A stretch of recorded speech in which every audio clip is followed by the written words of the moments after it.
you're graduating high school like me soon, you know there's a few months left into real life. No matter what path in life you choose, college, trade school, or going straight into the workforce, you're going to need some type of money. How you get this money, to each is their own. But in 2024, you have to have some type of motion.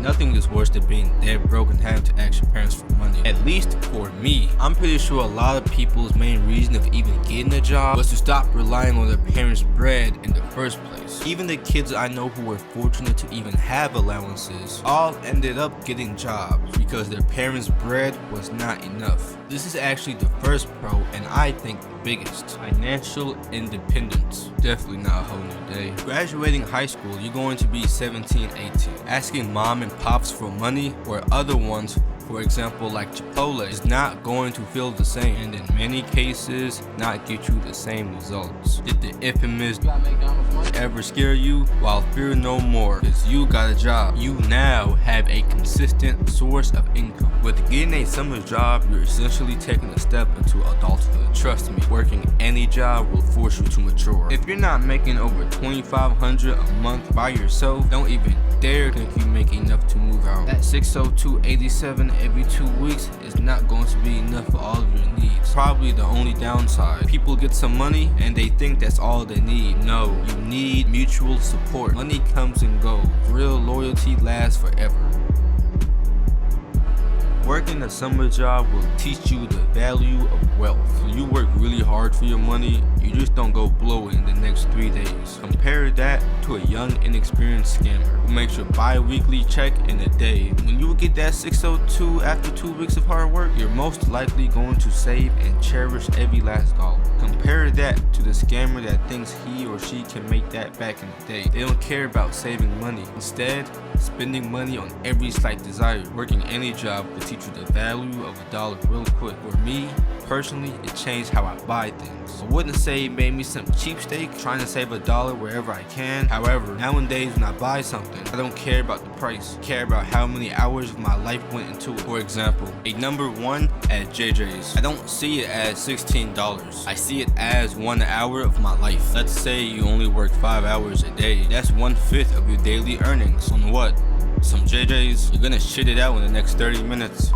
If you're like me, 20% of my time on some food is horrendous. Pack me 2 PB&Js, a bag of chips, and I'm good for the day. A new iPhone nowadays is a car down payment. When you realize I'm spending a month of my time for a phone that does the exact same thing as an 11, you will realize something like that does not deserve your time and effort. Instead, put that money into a savings account in case of a rainy day. If you're already saving $1,000 for an iPhone, I know you don't got no bills. Please, if you have it, put it up. Imagine someone 34, 60, broke as hell. Imagine how much they regretted. I'm 18 and I already regret this much, so I'm learning. But you don't want to learn too late though, so learn now. On to our next pro.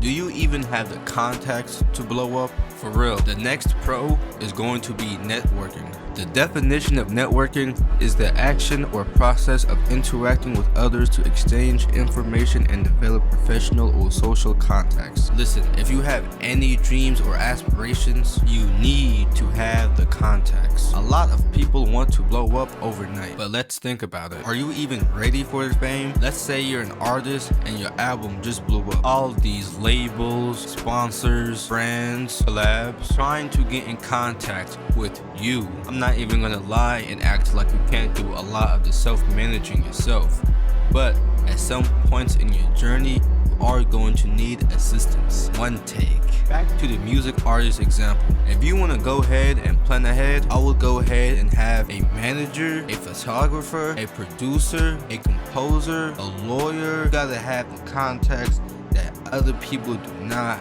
have. Working a summer job or any job in general, you're going to meet and interact with new people over time. Some of them may come in handy. Just in my last 2 jobs, I accidentally stumbled across 2 photographers, 4 musical artists, and 2 producers. It's not even only exclusive to your coworkers. I've met amazing customers at my job that I was able to network with, clothing entrepreneurs, cosmetic entrepreneurs, even graphic artists. But I live in Atlanta, so down here everybody trying to be something. You may not meet the same people I do, but you still need to go out there and network.